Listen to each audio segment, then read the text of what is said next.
the one single underlying factor that would make or break an organization, whether it's a startup, whether it's a micro organization, whether it's a small organization, you're probably not having the right setup to run the company, irrespective of what the idea is. I know for a fact how resilient of an entrepreneur you are, how you've built products. There have been so many companies which do projects, but you've built your product. Yes, we built good software to such an extent that our oldest client is 21 years old with us. Wow. So they are still using our software. That's a kind of a support services we do. We did have our stint for about 14 years from the US, where we were working with the United States Department of Agriculture, then Environment and Transportation finally. Even today, the state of Florida is using our software. I see. We never really had a gratuity scheme for our employees. We came and advised us the moment you said you need to have gratuity. I said, immediately we started a gratuity scheme for all our employees. So our clients also now look at the board that is there with us. They said, okay, if you've got so many people guiding you, let me talk about further business. Yeah. It is the board that guides you, which is why I said board is a blessing in disguise.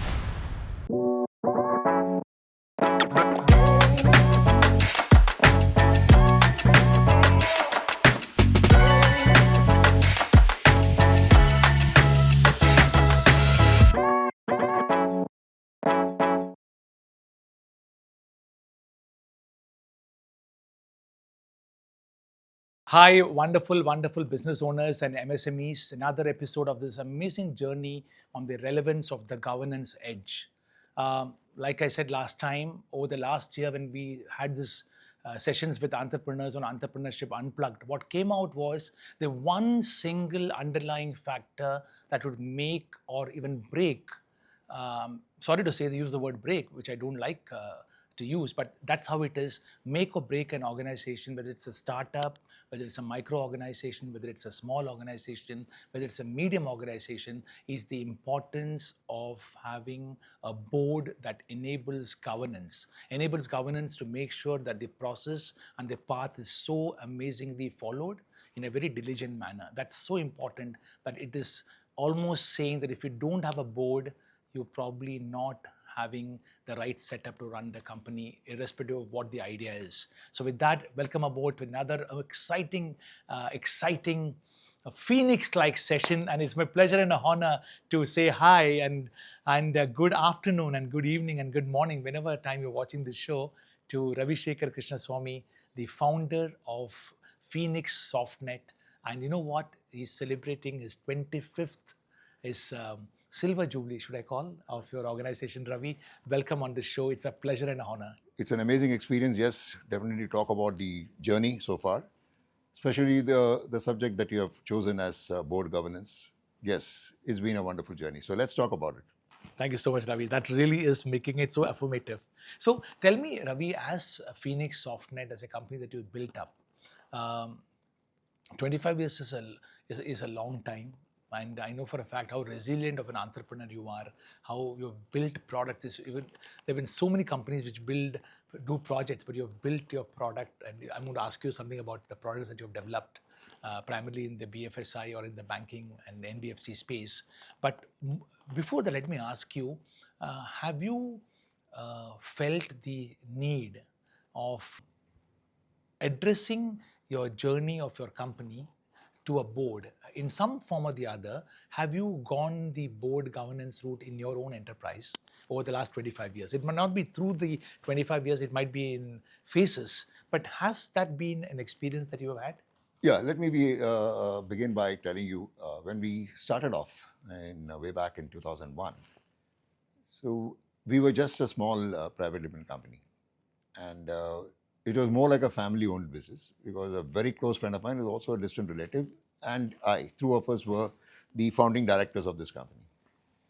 And then he moved on. Of course, he moved today, right now, JT, I call him, JT, he's moved on. After that, it was more like a family business. It was my mother who was the other director. And since the requirement for a private limited company was minimum two directors. We had two directors on board for a long time. Now, all along, we had advisors and consultants. But that is not as smooth and easy as, or rather, not governing as having a board of directors sitting with you. So just to make matters better, what we did was way back in 2023, we took on 4 more directors into our company. Oh, wow. And they are all industry experts. One of them is definitely one of my own team members who's been with me for like 15 years. and she is the director for operations. She handles all my projects. Yes, we've built good software to such an extent that our oldest client is 21 years old with us. Wow. So they are still using our software. That's a kind of a support services we do. And yes, to look at the journey of a board, as long as we were only two people on the board, most of the decisions were taken by me, and of course the seniors in the team, and all kind of operational efficiencies were handled by that time. So all along, we always kept in mind that it is our client that is of most importance to us. So we got ourselves certified for proper software development cycles. So we are certified for ISO 9001. And since we are handling NBFCs, we also need to take care of the data and the information security of all of them. So we all got ourselves certified for ISO 27001 also. Why this helps is, so when we invited the other directors on board, they just saw the profile of the company. They said, you may not be a very big company, but you've got all your processes in place, which is why they said, we are happy to join you on the board. So we've had these 4 other directors. One of them is an ex-top man from Cognizant. Other one is a legal person. And the third one is a compliance guy who's a chartered accountant who's been in the industry for more than a decade. And of course, fourth one is my own team member. So this is how we have built the team. To go further into it, I would say, the board actually guides you. So when you're taking decisions on your own, maybe you could probably, forget to cut a few corners here and there. You might forget to turn at the right place and things like that. It is the board that guides you. And we have regular board meetings with all of these people, putting our company status on board, our projects on board, and tell them this is where we are. Whatever decision to be taken on the board meeting itself. That's what happens. So it is definitely a blessing in disguise to have a board and an experienced board with you. It's not that, tomorrow you can always have freshers on the board too. Right. People who are educated, who know it. But when they come with an experience, they are already talking to you about the right things to be done, which is why I said board is a blessing in disguise. Wonderful. You said something very interesting, Ravi, that because you had the process in place, that also in a way attracted the directors, the 4 board members, at least the 3 of them, to come on board because the process was in place. I come from a school of thought which says that once you have a governance board, whether it's board of directors or board of advisors or combination of both, the processes have to be put in place. But you come with a very fresh perspective that as an entrepreneur, if you focus on the process and systems to be put in place, that also becomes, even if you're a small company, correct, to attract the deserving personas to come on board, right? So it is not just clients that we attract when these processes are put in place. So today we have got 6 directors on board totally. Tomorrow, depending on the size that we go, we are planning to grow into a slightly larger company. We are looking at introducing newer technologies. So when we talk to, for example, we talk to compliance people, we talk to the authorities. They already see the kind of processes you have in place, and they say, fine, you are good enough. Let's do this. So the idea behind getting processes in place was not just to attract the directors. It came in handy at that time. Yeah. But the processes were in place because we had to instill that confidence into our clients that yes, we mean business and we mean serious business.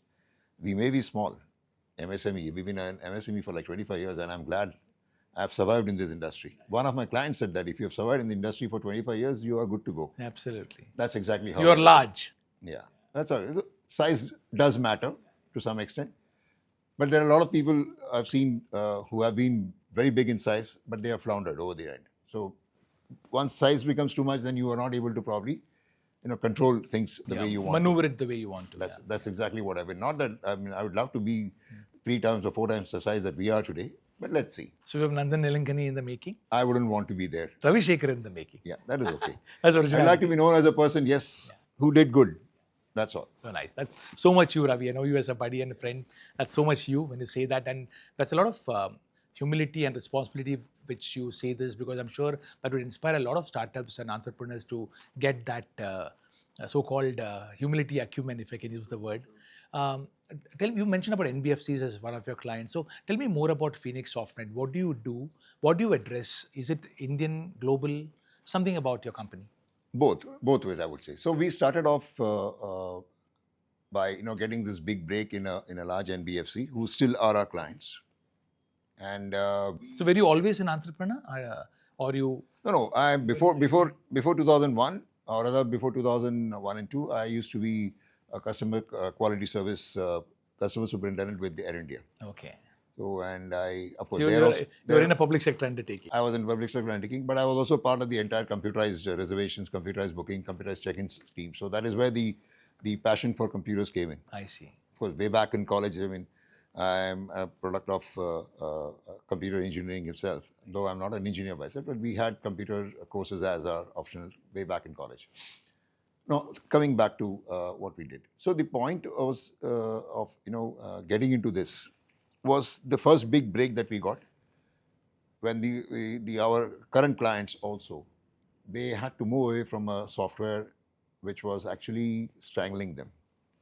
I don't want to go into the details because there was quite a lot of trash that was thrown around, but we helped them move out of that stranglehold that the other software provider had given them, and then to such an extent that the software that we gave them even today is known as freedom.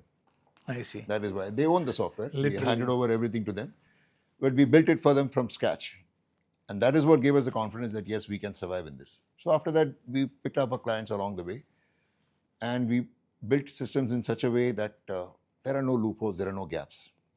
I can be a bit proud about my team. In the last 25 years, touch wood, not once has our systems gone down, even in all these years. So your quality background that you have, you really stood by it, right? Yeah, that's what we do. So that's what we do. At the same time, the confidence that our clients get is by the work that they see. That's why 2 or 3 of our larger clients and the older clients, they have been giving us continuous work. Okay, we are happy with you. Keep going. I'm proud of the fact that those people also appreciated our work. That is one thing. So we went along this, and loans and mortgages are something which will probably never end anywhere in the world. Right. We did have our stint for about 14 years from the US, where we were working with the United States Department of Agriculture, then Environment and Transportation finally. Even today, the state of Florida is using our software I see. for tracking of forest fires. And our associates there, Rhonda and Amin, so they are scientists who work on wireless sensor nodes. We provide the entire software for them. Once in a while, they do come up with maybe 1 or 2 things that they still require. Otherwise, the software is built and then they handle the entire thing. So we worked with overseas clients. It was a wonderful experience, no doubt. Plus, mainly we focused in the last 15 years at least, we focused only on our local domestic clients.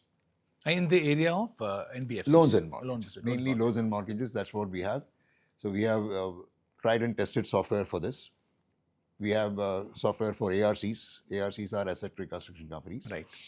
Who are mainly responsible for buying out bad loans from banks and other places, and then they do the restructuring and refurbishment, and then service the loans. So this ARC software has got integration with the banks if it's required, and if it is required, it can be integrated. But at the moment, ARCs are separate entity under the RBI. Okay. They are work under the RBI, so they buy all the portfolio from banks and other places, and then they do the restructuring. They go back to the borrower. I'll give you an example. Say if I've got a loan of say maybe 1 crore, which I'm unable to service because of slack in business. Yeah.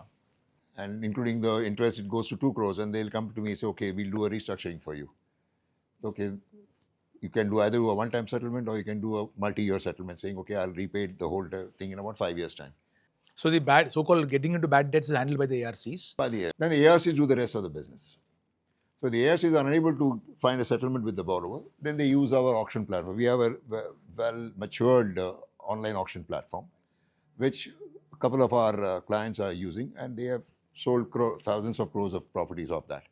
So that is something that we are happy about. So we are a small team of people, and we are happy servicing the same thing.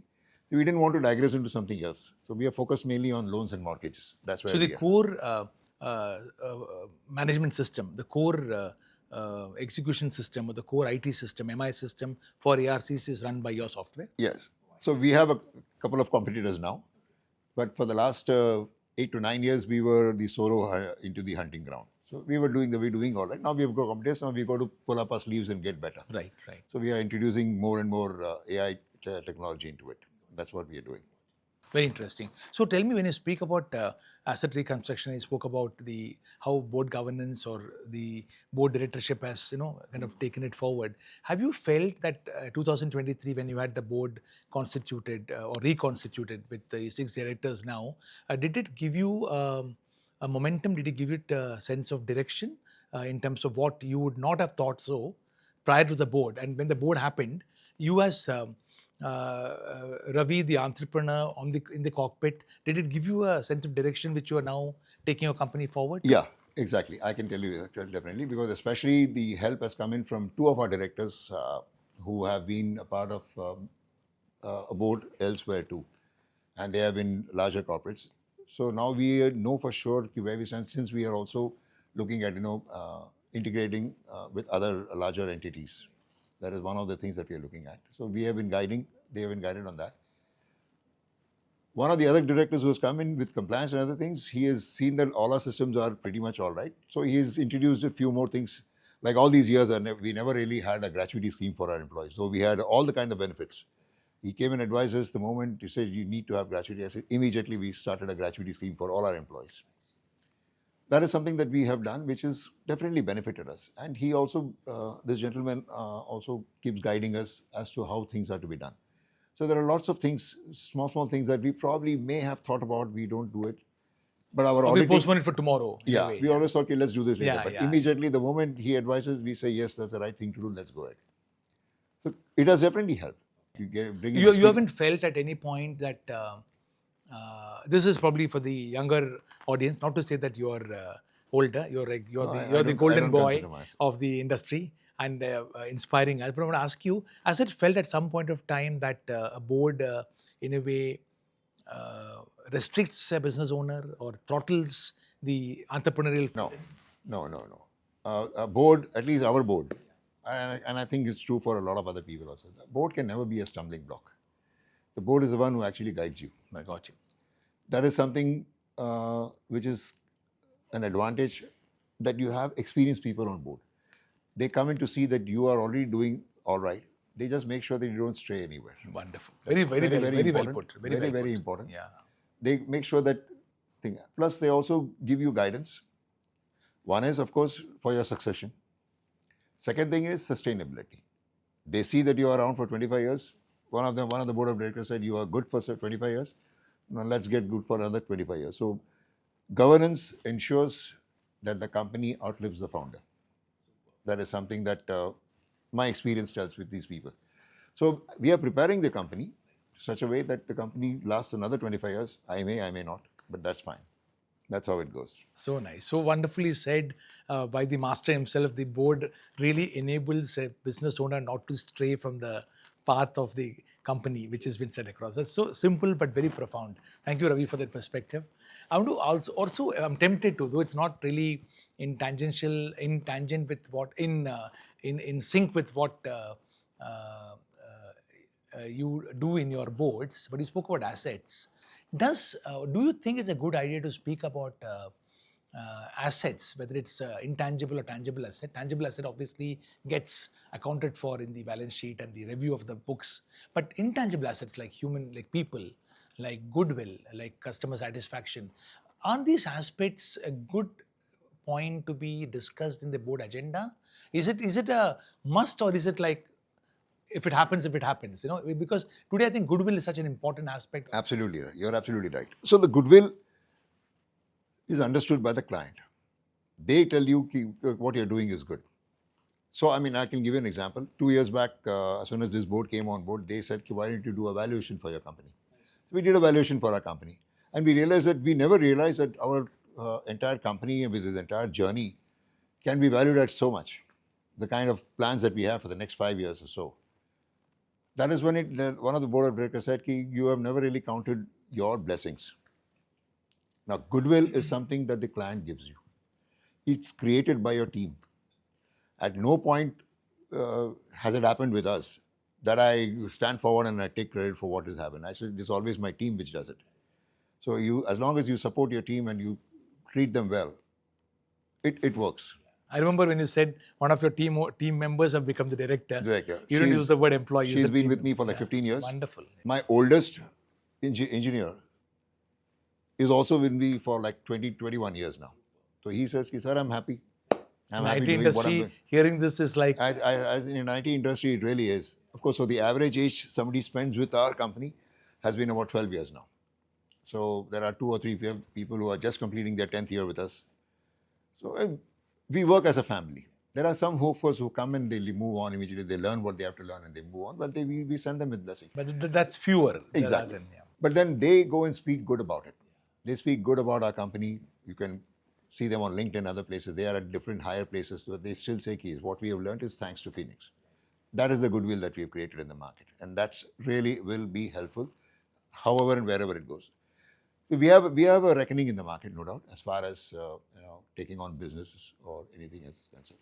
But training people, making them so sure of themselves, that is important. In your experience, the board has really added value to your valuation. Like you said, you did the valuation, but what came out from there was the goodwill that you have from your customers, from your employees. Exactly. All of that. So our clients also now look at the board that is there with us. They said, okay, if you've got so many people guiding you, then we can talk about further business. Yeah. Oh, that's very Eventually, continuity is what I'm looking at, though I don't have a retirement plan as such. But let's see, however it goes, we'll work on it that way. Right. You will never be tiring. And that much I know for it. I don't want an answer. I know it for sure. Okay. So that's so important, Ravi, that you mentioned that process led to your directors coming on board. The fact that you are adhering to process, and this directors coming on board is giving confidence to the customers. That's a very, very. You said it like subtly, but it's so profound when you said that. And I want each one of you listening to this conversation and this podcast to kind of imbibe this. What Mr. Ravishekar says is, it's like Phoenix-like for me. The Phoenix-like statement is that if you have the right board and you communicate and follow what the board tells you, and you communicate that your customers actually get encouraged to do more business with you, to refer more clients to you, and all of that. True. Right? That's something which I not looked at all. Very interesting perspective. Thank you, Ravi, for that feedback. When do you think board governance should start? A startup starting a company today, okay? More often than not in my interactions, I love being a student of entrepreneurship, love observing entrepreneurs from different corners of spectrum. And I realized that they feel, abhi to start hua hai, business karenge, we get some orders, we'll do it tomorrow, and probably tomorrow never comes. When do you think is the right time in this current day and age for a board to come? Board could be a well-wisher, could be a subject matter expert, could be somebody who is a good well-wisher of the company, competent of course. When do you think is a good time for a board to be constituted by a business owner? See, I would look at it this way. Being such a smaller SME in the last 25 years, the first 22 years is when we had only 2 directors on our board. Maybe we didn't have the kind of necessity at that point in time, but I would have been happier if I had got a board of directors about 10 years before I actually did. That would have helped us a lot. But that's all right. So we had our goodwill created by our well-wishers and people who told us, this is what you need to do at so-and-so time. It was one of our older clients who also advised us, you need to do this. And that's how things will work. That is one thing.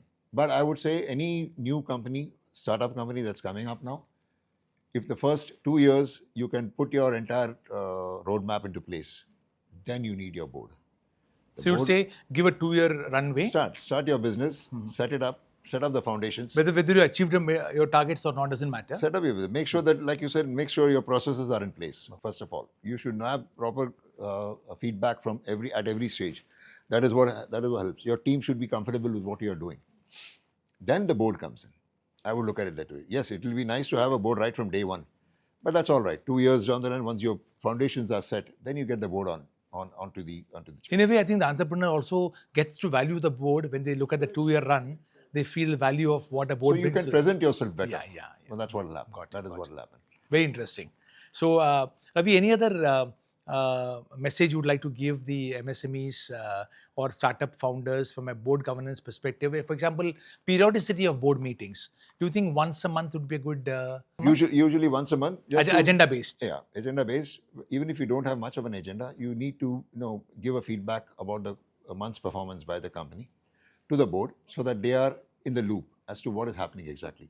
You mean to say, give a 360-degree view of Yeah, the... at every month you can, every month, because then at least my board of directors, they keep notes of it and they say, okay, last meeting you had said this happened. They hold you accountable. Of course. So then you are suddenly you brought back into reality. Okay, last month we had done this, we haven't done this. Why? This is the reason why it was not done. Right. So accountability is very important. Second thing is, as long as they are advising you correctly, you will continue to grow.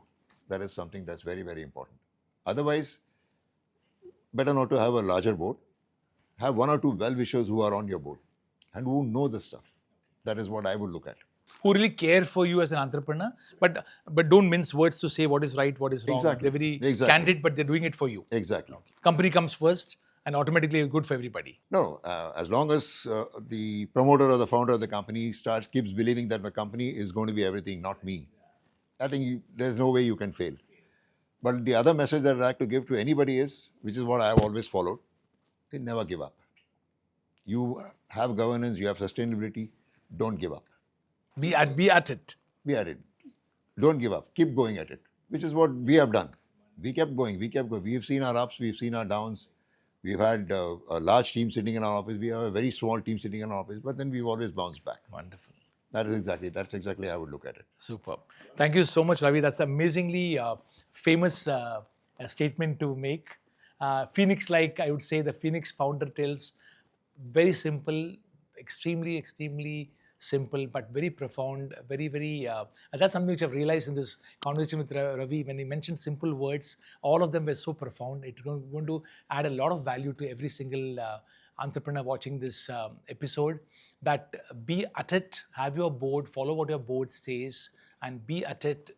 Don't give up, and that's the hallmark of success. It's not about just having a board, but making sure the board really encourages you and empowers you, and you have to be having that mindset. That's what Ravi is all about, is communicating about what's the success story for him, celebrating his silver jubilee in 2026.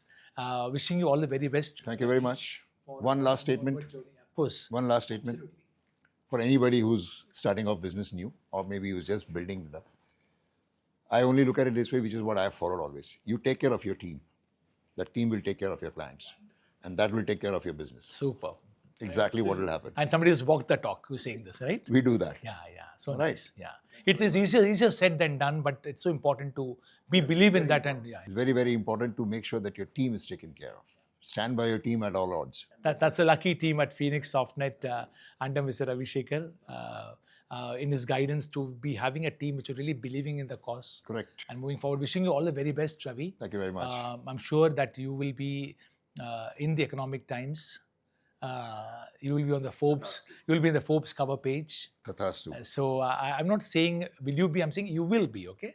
I'm emphatically saying that on this show, but that's a very serious note. But thank you so much for being so clear about your journey.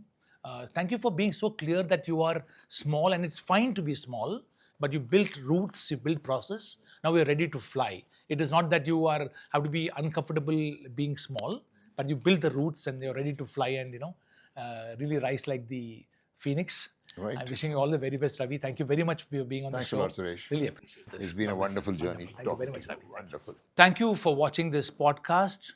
Please do subscribe The Governance Edge. Ideas worth bringing on board.